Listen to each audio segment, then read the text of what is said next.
Glória a Deus. São os irmãos com a paz do Senhor.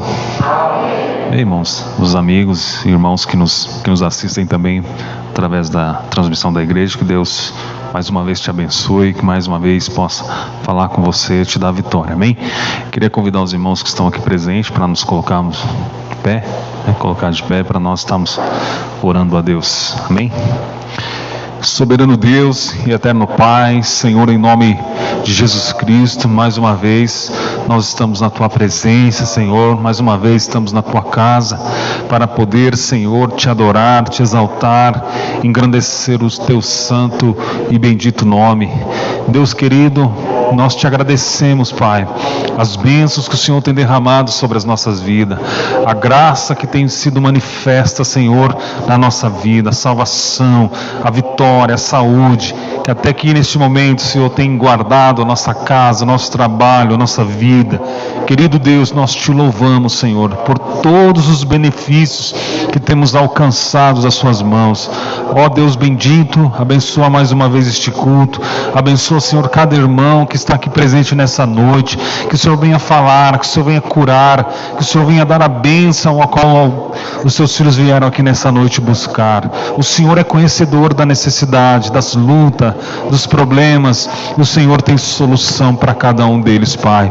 Abençoa, Senhor, todos aqueles irmãos que são neste momento carentes das nossas orações, aqueles que estão em um leito de enfermidade, aqueles que estão na UTI, aqueles que estão, Senhor amado, isolados. Que o Senhor venha estender as Tuas mãos, que o Senhor venha curar, que o Senhor venha enviar a vitória neste momento, meu Deus. Pai querido, seja conosco, Pai. Derrama mais uma vez Tua glória, derrama o Teu poder, manifesta, Senhor, a Tua presença no nosso meio nessa noite mais uma vez, que possamos ver Tua mão poderosa agindo sobre as nossas vidas. Salva, Senhor, cura, Senhor, batiza, Senhor, nos ajuda, nos sustenta, nos dá a Tua bênção mais uma vez, Pai. Seja conosco, Senhor, nos abençoando no nome de Jesus. Amém. Amém, irmãos. Que as palmas louvam o nome do Senhor. Deus abençoe.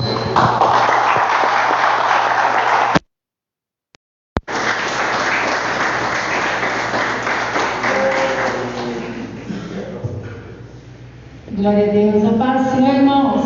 Amém. Amém? Amém. Glória a Deus. Graças a Deus. Mais um dia nós estamos aqui na presença do Senhor para juntos louvar e adorar a Ele, que é digno de toda a honra e toda a glória. Você possa dizer para o Senhor nessa noite: Tu és bem-vindo neste lugar, Senhor. Faça aquilo que é do Teu agrado e do Teu querer. E você, nesta noite, possa entregar o seu louvor, a sua adoração, aquilo que você veio trazer, aquilo que você veio fazer aqui neste lugar, que é somente adorar o nome do Senhor Jesus. Você pode abrir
Graças a Deus. Cumprimento a todos com a paz do Senhor. Amém. Glória a Deus. Vamos ler, irmãos, a palavra de Deus em dois trechos. Vamos ler no Evangelho de Jesus conforme escreveu Mateus, capítulo 7. Evangelho de Jesus conforme escreveu Mateus, capítulo 7, versículos 24 e 25.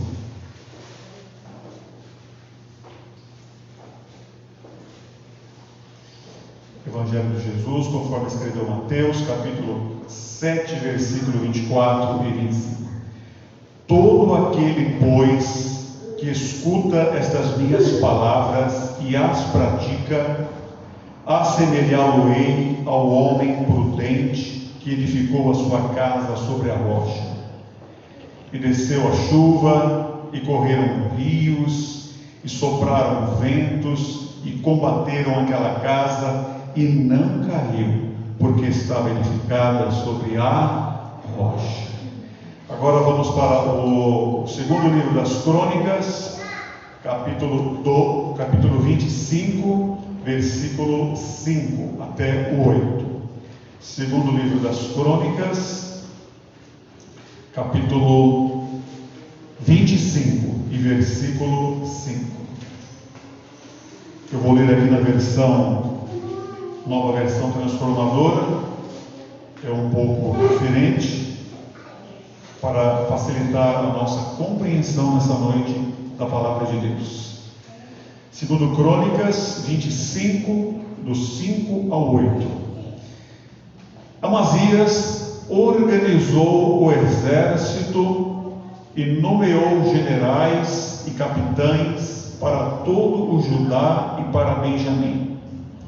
Fez um censo e constatou que tinha um exército de 300.000 soldados de elite, com mais de 20 anos, todos treinados no uso da espada e do escudo. Também pagou 3.500 quilos de prata para contratar 100.000 guerreiros experientes de Israel. Então um homem de Deus foi até ele e lhe disse: ó rei, não contrate soldados de Israel, pois o Senhor não está com Israel. Ele não ajudará o povo de Efraim. Se deixar que acompanhem seus soldados na batalha, mesmo que lute com coragem, não serão derrotados pelo inimigo. Deus o derrubará, pois ele tem poder para ajudá-lo ou fazê-lo tropeçar. Amém. Oremos. Senhor Deus, agradecemos ao Senhor mais uma vez em nome de Jesus por esta vitória maravilhosa de estarmos na Tua presença. Obrigado, Senhor, porque até aqui o Senhor tem nos sustentado. Tua obra continua, Senhor, e nós Te louvamos porque fazemos parte dela. Pedimos que o Senhor abra a porta da palavra, Deus, e fale aos nossos corações nesta noite, em nome de Jesus. Amém e amém. Pode sentar, queridos irmãos. Deus abençoe. Muito bem, amados irmãos, hoje nós estamos no dia 30 de maio de 2021. Nós estamos já há 14 meses sofrendo, passando por uma pandemia, algo inédito para a nossa geração. E hoje está frio, está chuvoso, está chovendo, e nós estamos aqui na presença do Senhor. Então nós louvamos a Deus, porque, irmãos, nós poderíamos pensar num grande caldeirão onde está sendo colocado fogo embaixo dele, e as coisas estão assim mesmo, irmãos. O fogo está ardendo e está atingindo todos nós. O fogo está ardendo e está atingindo todos nós. E cada um de nós, neste momento, está construindo e fazendo a sua vitória, a sua história.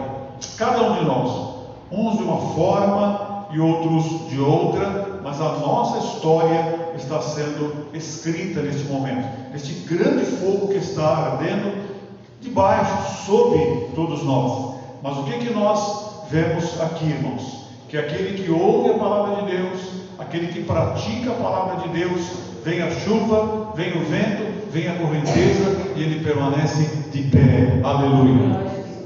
Quando nós pensamos, irmãos, que tudo acabou, quando nós pensamos que é o último dia, quando nós pensamos que não teremos mais forças para continuar, nós vemos Deus renovando o nosso físico, nós vemos Deus renovando o nosso mental, nós vemos Deus renovando o nosso social, o nosso emocional, nós vemos Deus renovando o nosso espiritual, nós vemos Deus nos sustentando, dando a vitória e sendo conosco. Então, irmãos, é um milagre.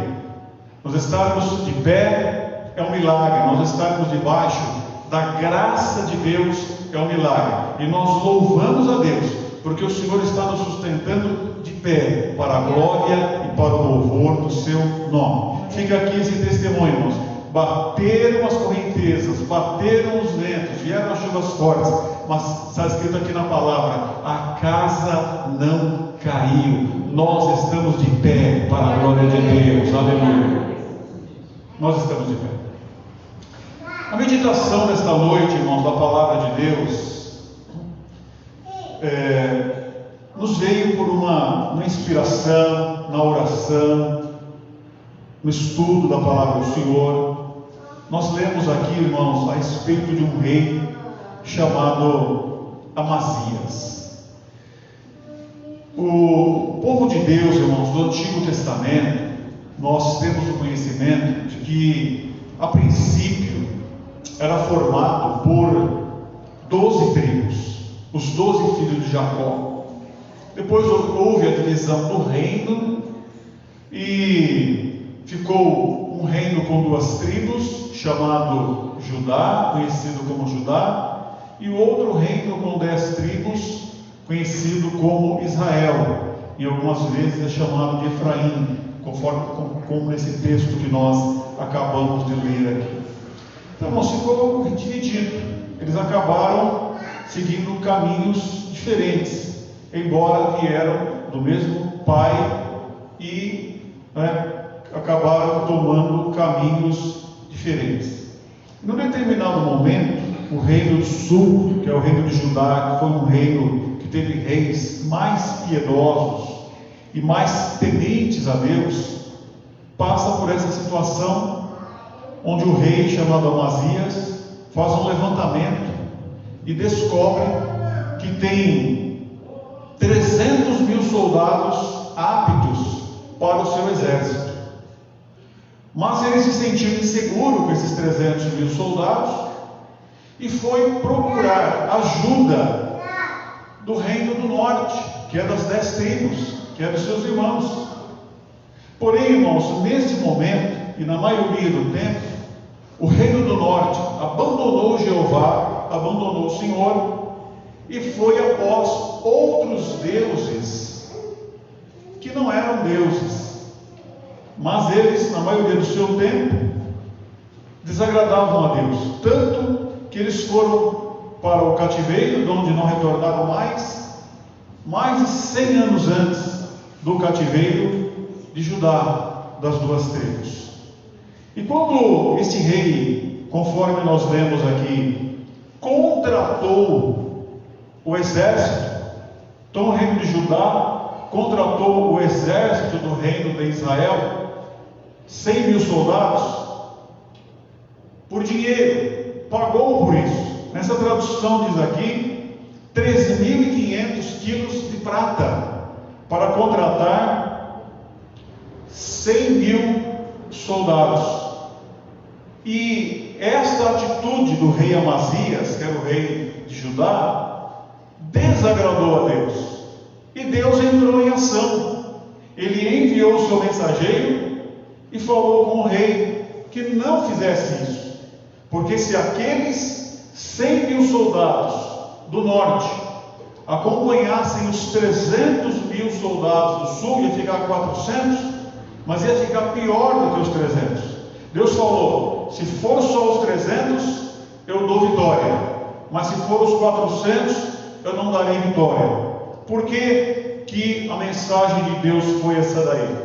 Porque Deus não estava se agradando. Está dizendo aqui na palavra: ó rei, não contrate os soldados de Israel, pois o Senhor não está com Israel.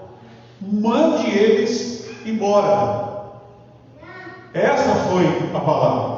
Então, irmãos, nós vamos colocar aqui em 2 Coríntios, capítulo 6, e versículo 14 e versículo 15, onde nós vamos ver, olha, 300.000 soldados, irmãos, com a bênção de Deus, é mais do que 400.000 soldados sem a bênção de Deus.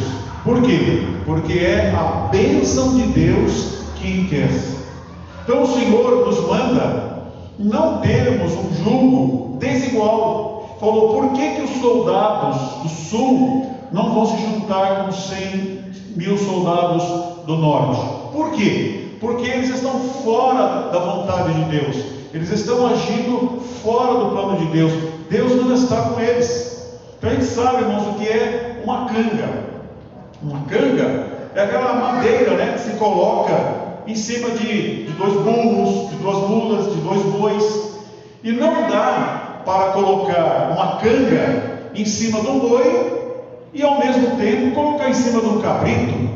Não tem altura, não tem pescoço, não tem como colocar a canga num boi e num cabrito, por exemplo, porque são animais diferentes. Então o Senhor fala para nós: quando alguém que é luz, quando alguém que é temente a Deus, vai fazer associações, alianças com quem não teme a Deus, a Bíblia fala, é jugo desigual. Então, em 2 Coríntios, capítulo 6, versículo 14 e 15, não vos prendais a um jugo desigual com os infiéis. Porque que sociedade tem a justiça com a injustiça? E que comunhão tem a luz com as trevas? E que concórdia há entre Cristo e Belial? E que parte tem o fiel com o infiel? Então o Senhor está mostrando aqui que não era para fazer, porque a luz não tem comunhão. Nós acendemos as luzes aqui do templo e as trevas foram embora. Elas não convivem ao mesmo tempo. Então, irmãos, nós como povo de Deus, a igreja é uma entidade separada do mundo. Claro que nós vivemos no mundo, eu não vou discorrer sobre isso agora, mas no sentido de aliança, nós somos o povo de Deus, a nossa fé, a nossa confiança, a nossa comunhão é com o Senhor, com a sua palavra, do jeito que Ele nos ensina aqui. Não há comunhão. O Senhor falou: mande eles embora, porque com eles eu não darei a vitória para vocês. Quando o Senhor falou para ele mandar embora, ele argumentou: mas eu já paguei os 3.500 quilos de prata. Aí no capítulo 2 Crônicas, capítulo 25, versículo 9 e 10, o Senhor dá uma orientação para ele. Amazias, 2 Crônicas 25, 9 e 10 diz assim: Amazias perguntou ao homem de Deus: e quanto à prata que paguei para contratar o exército de Israel? E o homem de Deus respondeu: o Senhor pode lhe dar muito mais do que isso. Então Amazias dispensou os soldados que havia contratado e os mandou de volta para casa. E ficaram furiosos com Judá e voltaram para casa indignados. Isso daqui na nova versão transformadora. Então ele falou: olha, eu vou ter prejuízo se eu mandar, porque eu já paguei. Então, irmãos, o melhor momento de nós termos uma orientação de Deus é aquilo que nós chamamos do momento zero. Quando nós temos o primeiro pensamento, já coloque Deus na causa, já envolva Deus, já peça a orientação. A gente vai, faz. Aí lá na frente, irmãos, a hora que já teve um monte de acontecimentos, um monte de gastos, um monte de coisas acontecendo. Ah, Senhor, mas aí, irmãos, Deus pode abençoar? Deus pode abençoar. Mas quanto prejuízo, quantas coisas. Então, ele primeiro tomou a iniciativa, não consultou a Deus, não temeu a Deus, deu 3.500 quilos de prata, trouxe 100.000 soldados, fez um monte de coisa. Agora o Senhor falou: manda eles embora. E o que eu faço com a prata? Você perdeu. Depois Deus pode te abençoar, mas esta você perdeu. Prejuízo. Então, irmãos, quando nós fazemos alianças que não são alianças de Deus, quando nós tomamos caminhos que são os nossos caminhos, a chance de nós termos um prejuízo é muito grande. E nós estamos vendo aqui que este homem aqui perdeu. O homem de Deus ainda falou para ele, né? Depois Deus pode te dar mais, mas se você insistir, o teu prejuízo vai ser maior. Então, perca esses 3.500 quilos de prata.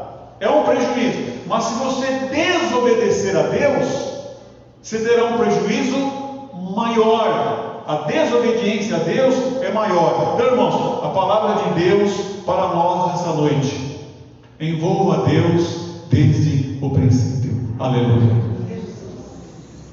A gente não perde nada, irmãos. Nós não perdemos nada. Ele teve prejuízo, alianças com ímpios, alianças com quem não teme a Deus. Não está falando aqui de cumprimentar, não está falando aqui de ser educado, de ser respeitoso, nada disso. São alianças. O que mais aconteceu, irmãos, porque eles fizeram essa aliança? Esses homens, irmãos, eles foram embora, esses 100.000 homens foram embora, furiosos, conforme nós lemos aqui. E além do rei Amazias perder esses 3.500 quilos de prata, que prejuízo, e ainda teve morte, teve saque, teve guerra dentro do seu reino, por causa da atitude errada que o rei tomou. No capítulo 25 e versículo 13 de 2 Crônicas, está dizendo que o reino perdeu a paz, o reino perdeu a estabilidade, o reino perdeu o bem-estar. Por quê?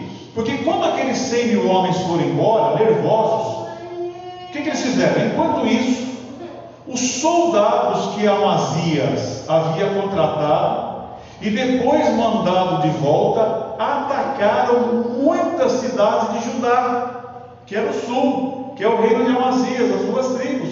Atacaram muitas cidades de Judá, entre Samaria e Bet-horon. Mataram 13.000 pessoas, levaram grande quantidade de despojos, quebraram, enfim, fizeram um monte de coisas erradas. Então 13.000 pessoas perderam a vida, famílias foram desestabilizadas, casas foram saqueadas. Por quê? Porque o homem foi fazer aliança com quem não temia Deus, perdeu a prata, perdeu o pagamento e o seu reino, o seu povo. Então, irmãos, por isso que um pastor precisa ter sabedoria, por isso que um pai de família, uma mãe precisa ter sabedoria, porque o rei errou, perdeu os seus tesouros, diminuiu, e o povo também sofreu saque, sofreu morte, sofreu transtornos, porque o rei fez coisas com quem não temia a Deus. Então, o nosso jugo, o jugo dos fiéis é com os fiéis, o jugo de quem tem luz, né? As alianças de quem tem luz é com quem tem luz também. Bendito seja o nome do Senhor.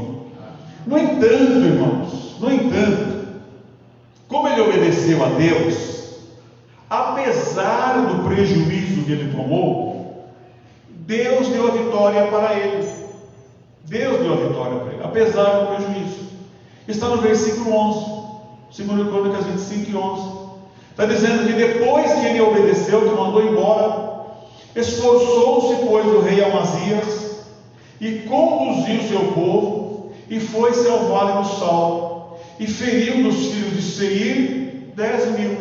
Se resume aqui a vitória de Amazias. Esforçou-se, conduziu o exército, conduziu seu povo, foi e feriu, e teve uma vitória sobre os edomitas. Teve uma vitória. No entanto, irmãos, esta vitória que eles tiveram Foi uma vitória que trouxe prejuízos, que trouxe perdas para o rei Amazias. Por que teve? Eu vou deixar o texto falar, segundo Crônicas 25 ainda, versículo 14 até o 16. Olha o que diz aqui a palavra. Quando o rei Amazias voltou da matança dos edomitas, trouxe os deuses que havia tomado do povo de Seir, estabeleceu-o como seus próprios deuses, prostrou-se diante deles e ofereceu-lhes sacrifícios.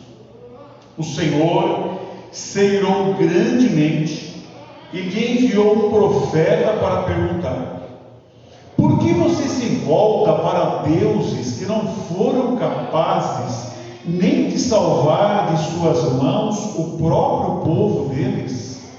O rei, porém, o interrompeu e disse: desde quando você é conselheiro do rei? Cale-se antes que eu mande matá-lo. O profeta parou, mas o advertiu: sei que Deus resolveu destruí-lo, porque você fez isso e porque não quis aceitar o meu conselho. Olha bem, irmãos, o que diz aqui a palavra, que a vitória, ela se tornou um laço para o rei Amazias.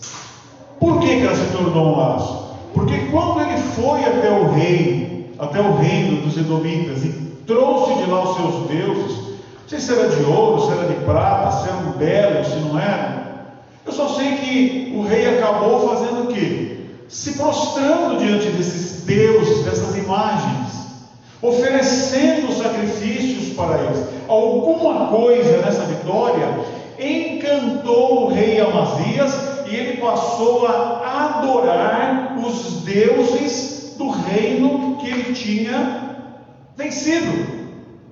E vem o profeta e fala: por que você fez isso daí? Por que você está adorando deuses que não são deuses, que não puderam livrar o povo de você e o seu exército? Então, irmãos, foi um mal para eles. Esta vitória fez com que o rei se perdesse. Não foi uma coisa boa para ele se perdeu. Agora eu quero perguntar, irmãos, e trazer para nós. Irmãos, qual o nosso inimigo a ser derrotado? Qual é o nosso inimigo a ser derrotado? Qual é a nossa vitória? É ter uma casa? A nossa vitória é ter um carro ou trocar de carro, é ter um carro novo? A nossa vitória é ter um emprego? A nossa vitória é abrir uma empresa? Olha, eu preciso ver a minha empresa prosperar. Bom, a nossa vitória é um casamento, é um namoro, um noivado, um casamento, uma família, ter filhos. Essa é a nossa vitória. A nossa vitória é uma formação. Eu preciso me formar, eu preciso ter uma profissão, eu quero ter essa formação. Essa é a nossa vitória. A nossa vitória é saldar uma dívida. Olha, eu preciso ficar livre disso. A nossa vitória é uma causa na justiça, é uma doença, é uma cura. A nossa vitória é uma posição que eu preciso atingir. Mas não importa qual é a nossa vitória, o que acontece, o que nós estamos buscando e o que é que ocorrerá conosco se nós alcançarmos essa vitória. A pergunta é a seguinte, irmãos: eu posso ser abençoado por Deus? Você, o senhor, a senhora, pode ser abençoado por Deus? A bênção de Deus será realmente uma bênção na sua vida? A bênção de Deus será realmente uma vitória na nossa vida? Ou de alguma forma ela trará para nós algum prejuízo.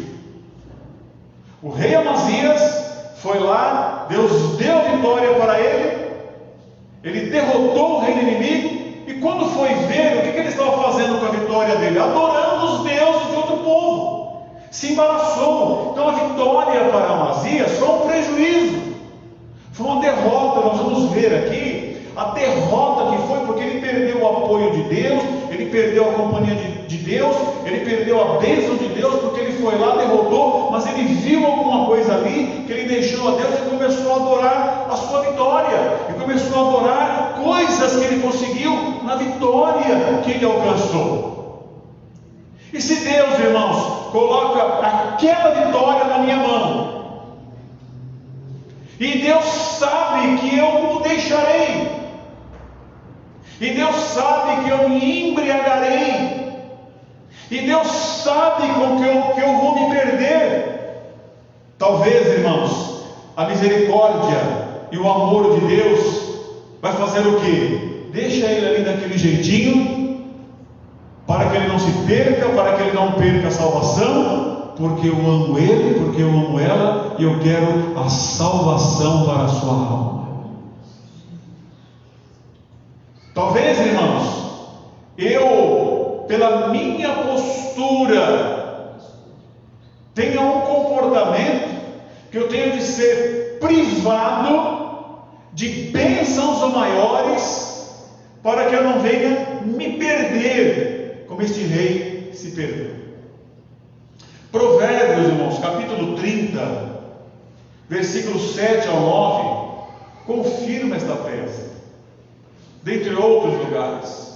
Provérbios capítulo 30, versículos 7 ao 9, na versão transformadora diz assim: ó Deus, eu te peço 2 favores, concede-os antes que eu morra. Primeiro, ajuda-me a ficar longe da falsidade e da mentira. Segundo, não me des nem a pobreza. Olha o que ele está pedindo: não me des nem a pobreza, nem a riqueza. Não me des nem a pobreza e nem a riqueza. Dá-me apenas o que for necessário. Pois se eu ficar rico, pode ser que eu te negue e diga: quem é o Senhor? E se eu for pobre demais, pode ser que roube e com isso desonre o nome do meu Deus. Então o escritor dos provérbios aqui, ele fez esse pedido a Deus. Ele tinha este medo, ele tinha este temor de que a fartura, de que as bênçãos, de que as coisas boas pudessem fazê-lo esquecer do Senhor nosso Deus, pudessem fazer com que ele se desviasse, que ele afastasse o seu coração. Ele falou: então, para não correr risco, eu nem quero. Agora, irmãos, eu não sei se esta é a melhor oração.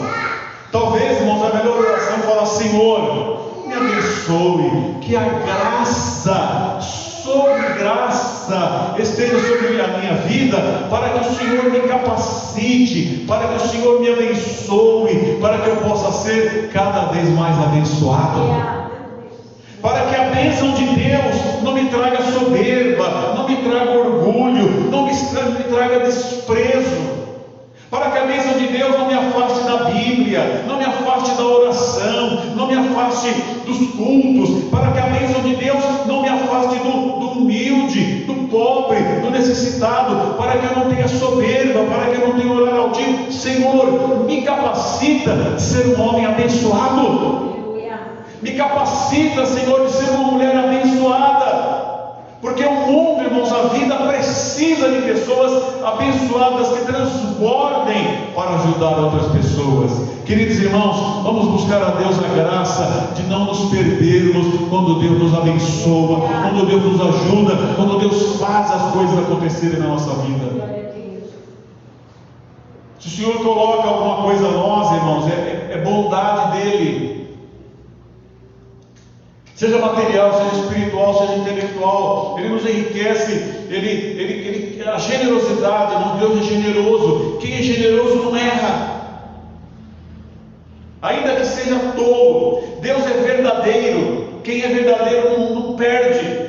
Deus é humilde. Quem é humilde não perde. Deus é generoso. Quem é generoso não perde. Essas três coisas não são três pilares.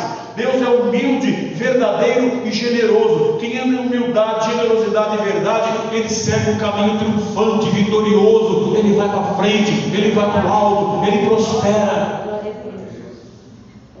Aí o homem teve lá a vitória, irmãos, e se lambuzou, se perdeu com a vitória. E ainda o profeta foi repreender ele e falou: rapaz, você está pensando que você é o quê? Quem te colocou como meu conselheiro? Sai daqui, senão eu te mato. E naquela época os reis realmente tinham autoridade. Então, irmãos, se lambuzou, perdeu a humildade, desafiou o profeta de Deus, o homem de Deus. E esse, irmãos, é o caminho do mal. Olha o que diz: a soberba precede. A soberba vai na frente da ruína, e a altivez de espírito precede a queda. Provérbios 16, 18. A soberba precede a ruína, e a altivez do espírito precede a queda. Então ele foi lá, ele venceu, e ele ficou animado, ele perdeu a humildade. Em 2 Crônicas, capítulo 25, versículo 17, quando ele venceu os edomitas, ele falou: agora eu sou o rei, agora eu tenho um exército. E ele se animou. Então ele pegou, fez o que? Ele quis guerrear contra o reino do norte, contra o povo das 10 tribos.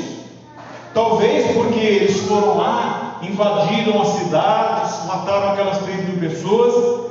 Então ele ficou animado, perdeu a humildade. Em 2 Crônicas 25 e 17 diz assim: depois de consultar os seus conselheiros, Amazias, rei de Judá, enviou esse desafio a Jeoás,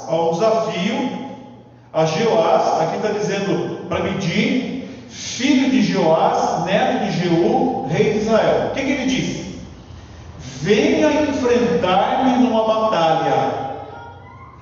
Quando ele viu que ele ganhou, ficou animado. Aí ele quis lutar com Israel. Judá quis lutar com Israel. Ficou animado: ganhei, vou lutar. O que o rei do outro lado falou? Versículo 19, 25 e 19. Você diz: derrotei Edom, e está muito orgulhoso disso.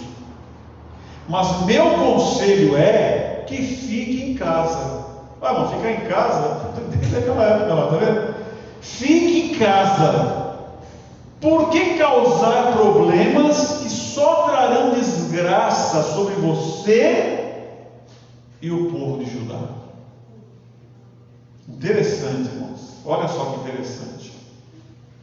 Está vendo? Ele foi lá, ganhou os edomitas, ficou orgulhoso, ficou inchado, começou a se lambuzar com a vitória que teve, desrespeitou o profeta de Deus. E aí falou: agora eu vou começar a conquistar outros reinos. Do jeito que eu venci os edomitas, eu vou vencer outros também. Falou assim: vamos para a batalha. Convidou o reino de Israel para vir para a batalha. Ele falou: rapaz, se contente com a vitória que você teve, fique quietinho no seu lugar. Você vai trazer prejuízo para você vai trazer prejuízo para o povo de Israel. Fica quietinho no seu lugar. Mas, irmãos, ele estava soberbo, ele estava de espírito altivo, ele havia se perdido com a bênção que havia acontecido na vida dele, e aí não deu mais atenção. Provérbios 27, 7, irmãos, diz assim: que a alma farta pisa o favo de mel, mas a alma faminta, todo amargo é doce. Quando a gente se sente num farto, abundante, eu tenho dinheiro, eu tenho saúde, eu tenho contatos, eu tenho propriedades, eu tenho recursos. Qual que é a tendência, irmãos? Sentimento de autonomia. Qual que é a tendência? Preciso de você. Qual que é a tendência? Você está pensando que você está falando com quem? Qual que é a tendência? Se você não quiser, tem quem quer. Qual que é a tendência? Qualquer coisa eu pego a minha malinha, entendeu? E por aí afora, irmão. Por quê? Porque a alma farta pisa o favo de mel. Mas nós precisamos de ver, irmãos, se Deus está nisso. Irmãos, basta uma pessoa distraída no celular, na João Melão, para eu ter uma colisão frontal com um carro, com outro carro. Basta uma bala perdida, irmão. Basta uma pequena artéria entupir no meu coração que acaba tudo, irmão. Basta uma veinha estourar aqui no meu cérebro aqui que acaba tudo. Nós somos, irmãos, dependentes, nós não somos autônomos. Cada batida do coração, cada respirar, cada dia que nós temos é um presente de Deus para mim e para você. É presente de Deus. Mas está dizendo aqui, irmãos, que a alma farta pisa o favo de mel. Esse rei aqui ganhou. E aí começou a se lambuzar com a vitória, estava adorando as suas coisas, aí se perdeu com o que ele conquistou, e aí desrespeitou o homem de Deus, falou: vou te matar se você continuar me falando, eu não te chamei como meu conselheiro, você está pensando que você é o quê?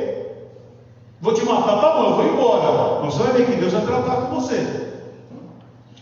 E aí daqui a pouco vem a soberba: não, eu quero guerrear. Não, vamos guerrear. Rapaz, vai para sua casa. Você vai trazer prejuízo para a nação de Israel. São 300 mil soldados, mas quem não é soldado, mas as mulheres, mas as crianças, mas os idosos, são mais de 1 milhão de pessoas. Você vai trazer prejuízo, rapaz, vai para casa. E ele: não, mas eu quero, porque eu quero.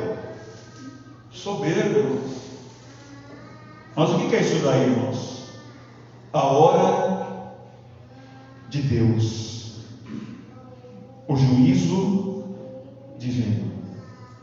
O versículo 20, irmãos, 25 e 20, fala por que ele não se humilhou, por que ele ficou louco. Por quê? Irmãos, olha, é só Deus para dar para a gente o pensamento correto, o sentimento correto, a atitude correta, o equilíbrio, a lucidez. É só Deus, irmãos. Senão nós caímos na loucura. Aí eu consigo por minha conta. Não consegue. É só Deus, irmãos, para manter a gente na paz, para manter a gente livre do mal. Só Deus. Então olha o que diz aqui em 2 Crônicas 25 e 20. Porém Amazias não lhe deu ouvidos. Falou: vai para casa, pai, para que guerrear? Fica quieto no seu reino aí. Porém Amazias não lhe deu ouvidos. Por quê? Porque isso vinha de Deus, para entregá-lo nas mãos dos seus inimigos, porquanto buscaram os deuses dos edomitas. Nessa tradução aqui, porém Amazias não lhe deu ouvidos, porque isto vinha de Deus. Está na mesma tradução aí, né? Você está mais sabendo do que eu pensei. Amém, tá bom. É isso mesmo. Então, olha só que coisa linda, irmãos. Isso vinha de Deus. Então, como ele começou a adorar outros deuses, como ele desprezou o profeta de Deus, como ele foi adorar o Deus dos edomitas, imagens, deuses que não são deuses, endureceu o coração, fez um monte de coisa errada. Ah, é? Você quer? Então o próprio Deus, irmãos, entregou ele ao seu próprio coração. Queridos irmãos, não tem nada pior do que nós sermos entregues ao nosso próprio coração. Quando, irmãos, eu combino alguma coisa comigo mesmo, quem vai me deter disso, irmãos? Eu combinei comigo mesmo, quem vai atravessar? Quantas coisas erradas que eu penso, quantas coisas erradas que nós pensamos, quantos males que existem dentro de nós. Então a Bíblia diz, irmãos, categoricamente, que o Senhor nosso Deus, Ele interfere nas nossas vidas e Ele nos livra do mal. Ele guarda os nossos corações para nós não seguirmos a nossa inclinação pecaminosa, a nossa inclinação má. O Senhor nos livra do mal. Mas aqui está escrito que este homem foi teimando, está dizendo que ele não deu ouvidos porque o próprio Deus permitiu, endureceu o coração dele para que ele resistisse. E aí, irmãos, Provérbios capítulo 29 e versículo 1 nos diz que o homem que muitas vezes repreendido endurece a cerviz, será quebrantado de repente, sem que haja, o que está escrito aí, irmão? Sem que haja remédio, ou sem que haja cura.